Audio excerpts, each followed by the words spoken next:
तो गाइस जो भोजपुरी के पावर स्टार और बॉलीवुड के नंबर 1 एक्टर कहे जाने अमिताभ बच्चन का जो है एक साथ जो मूवी आने वाला है सूर्यवंशम मूवी देखने के बाद गाइस जो है अमिताभ बच्चन ने है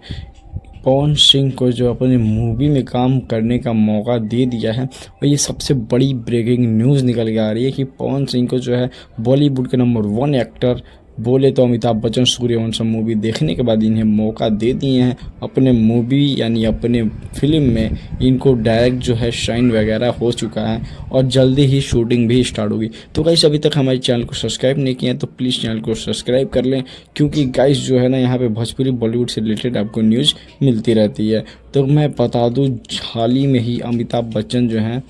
बहुत ही बड़ी जो खुशखबरी ये बॉलीवुड वालों के लिए भी है और भोजपुरी वालों के लिए भी इन्होंने दे दी है, क्योंकि पवन सिंह नंबर 1 है। तो गाइस चलिए मिलते हैं अगले